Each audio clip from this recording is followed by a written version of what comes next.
So, people who I grew around, I would fix their computers, help them repair it, and things like that. So then eventually I was like, hey, I want to get into this space. Well, it wasn't easy in America for me to get a job for some reason. So I said, hey, I'm going to just start my business. So I created a logo, made a social media, and just started. So over time, I did that for 2 years, and COVID actually helped and hurt the business. Yes.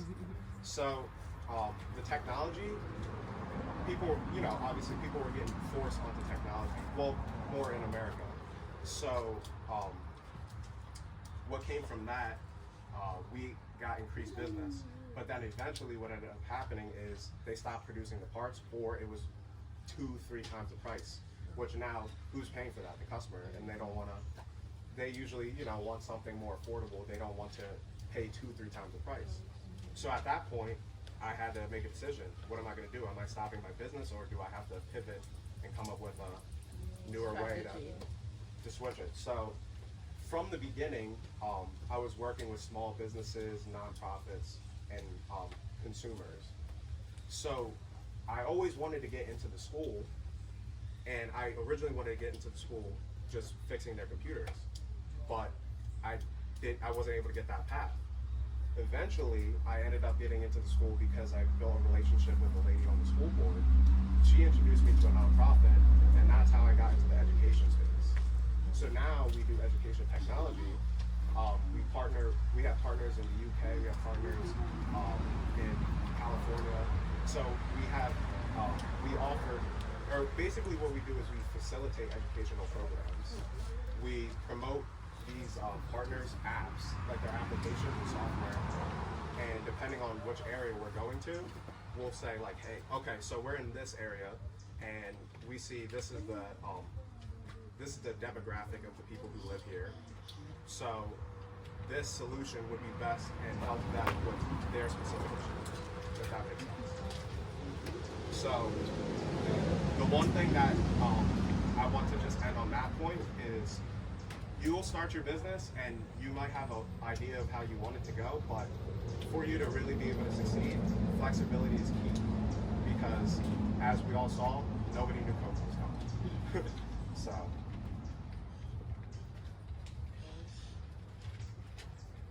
So that takes us to the motivation, where this is an interesting topic. Because a lot of people have a lot of opinions on what motivation is and how to motivate yourself and what you should be doing. So everyone has their own unique motivation, whether that's religion, whether that's family, whether that's money, luxuries, cars, you name it. But the one thing that's important is you have to figure out what motivates you. What is going to get you when you're not making money, when you're hating what you're doing, what's going to get you out of bed to just say, hey, I'm going to just go do this today, and I'm going to hope for the best, and we're going to make it work. So what I want to share with you guys, I want to share something from my mentor, where it's more the mindset behind the motivation, and if you understand the mindset, that will be enough for you to just keep on pushing on. What I've learned is you need tactics and techniques, and you need a lot of them so that you can use them on yourself different days when you need to be pushed. So what it's called is the 5 credos of super success. So the first one is yesterday's dreams are today's realities, which that basically means if you want to create something, you have to really spend that time to think on it and imagine and design in your mind, what does that really look like to you? Your business, so you sell soaps. What do you want your soap business to really look like? Not even 6 months from now, a year from now, how does that look to you? How many customers would you have? How is your packaging, how has your business evolved? And the thing is, if you don't dream, there's no progress. You have to dream, because we live in a way where we just see what's directly in front of us, but sometimes we don't realize something good is there for us over their horizon. The second one is seeing your dreams ahead of time. So what that means is a call to action, and it means don't just talk about dreaming. Don't talk about, hey, I want to do this. Actually do it. Actually dream. Actually sit there and spend the time to really put yourself in that moment. Visualize and close your eyes and daydream and just see yourself there. And before you can truly move in a direction properly and effectively, you want to try to map it out. You don't have to have the whole path, but as long as you know what your end goal is, and you can start working your way back and see where you're at, and every day just make that progression, one day at a time. The third one is simulation. It's called practice within when you're without. So basically what that means is practice being successful. Practice what, like a good example, do you guys know IBM? Mm-hmm. So IBM, Thomas Watson, the CEO, when he first created it, from the beginning, he said, this is what IBM is going to look like when it's finished. When it's in its final stage, it's going to look like this. So that's what he did. So he practiced, and he said, for us to become that company, right now, even though we're small and we have 3 employees, we have to act as if we have 3,000 employees. Exactly. So, yes. Can I add to that? Yes. How you do anything is how you do it. Yes. So, as he said, even though it's a small company, you start small. Behave as if you have 3,000 customers. Yes, exactly. It doesn't only mean in that area. How your environment is. So, is your house clean? Because when you're rich, you don't have dirty place. True. So you behave like you're already there. So your house supposed to clean. Don't wake up and stay in your night all day. Change. Bathe, spray up, comb over here, change, go out, get the sun, the breeze. So it all has to do with every little thing. How you eat, what you eat, what time you eat. You're supposed to be on point.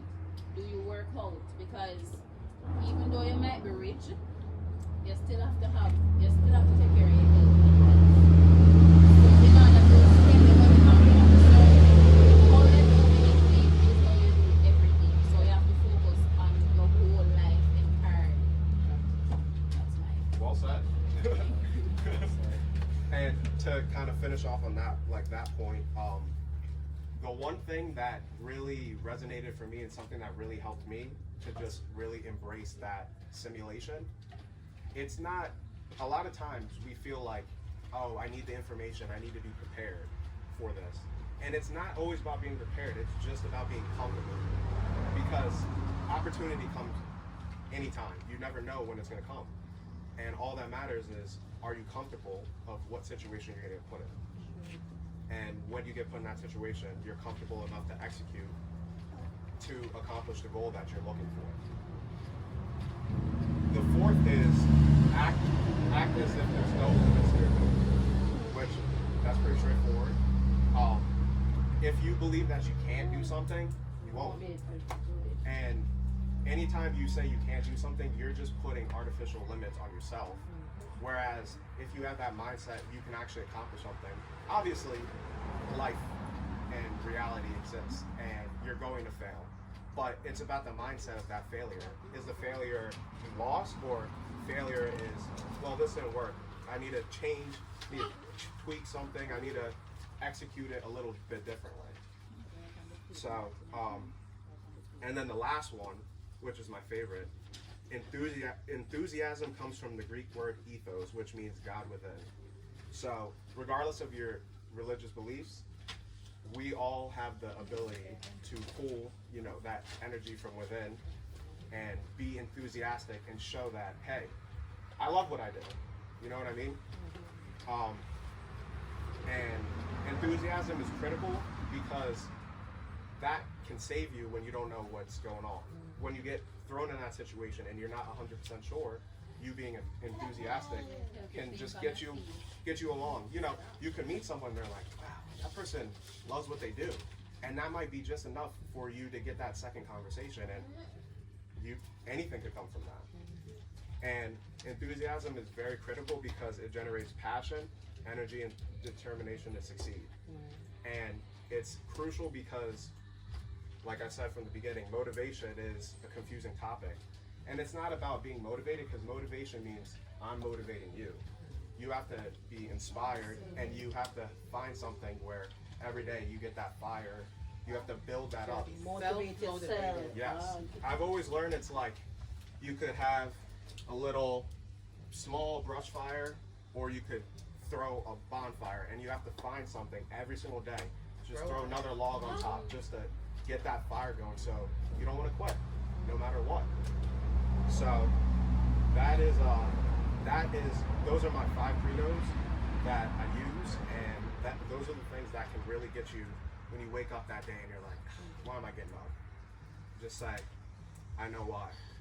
I've already thought about it, I already pictured it, and I'm gonna just visualize it, and let's go. So here's my question now. Yes. Probably a question and a statement in one. Self-motivating or self-motivation. It is so not easy. So, I mean, I have my little points that I do for myself in the mornings to help motivate me. I talk a lot to myself in the mirror. Yes. And yeah, it's not always work.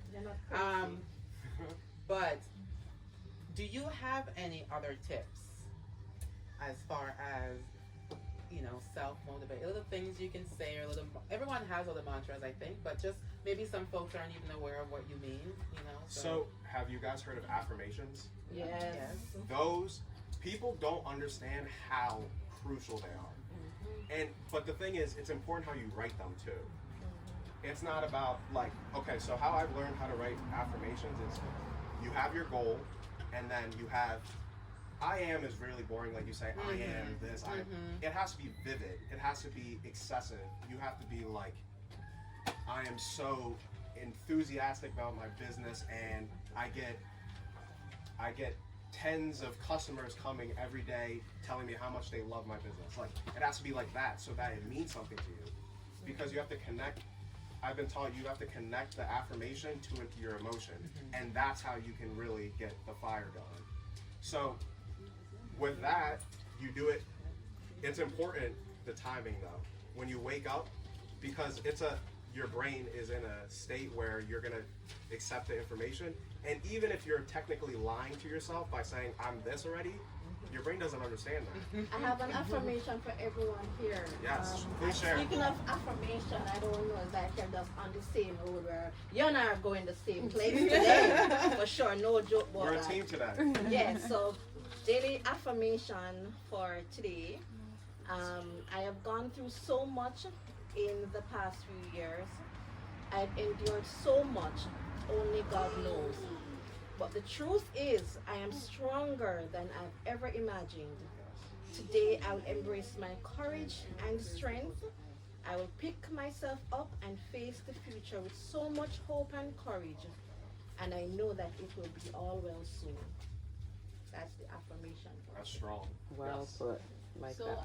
I'm actually excited about this conversation because being a Herbalife distributor, they don't only give you the products to sell. Personal growth is a big thing within the company. Yeah. So the whole mindset, I'm just excited about the conversation because I have so much knowledge I could share on this topic, like it's crazy. I have recently gone through something personal in my life, and it's been 8 months now. And in the beginning, I did not know what I'm going to do. I did not know my head from my foot.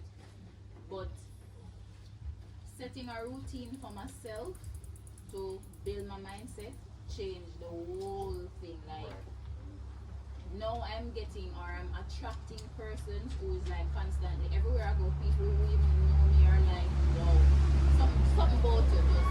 And you're like, where's this coming from? You think it's strange, right? And persons who know me is like, they're strong, you know, like, but they don't, behind the scenes, it's all about me. I don't know if you ever heard about Jim Rohn. Yeah, Jim Rohn. I love One of my Jim Rohn. faves. Yeah, Jim Rohn. You have Tony Robbins. You have so much Les Brown. Les Brown. Oh, yeah, Les Brown. Those are All the the good persons who fuel me. every morning I wake up around 4. Okay. I do my prayer, this Muslim prayer, then I meditate.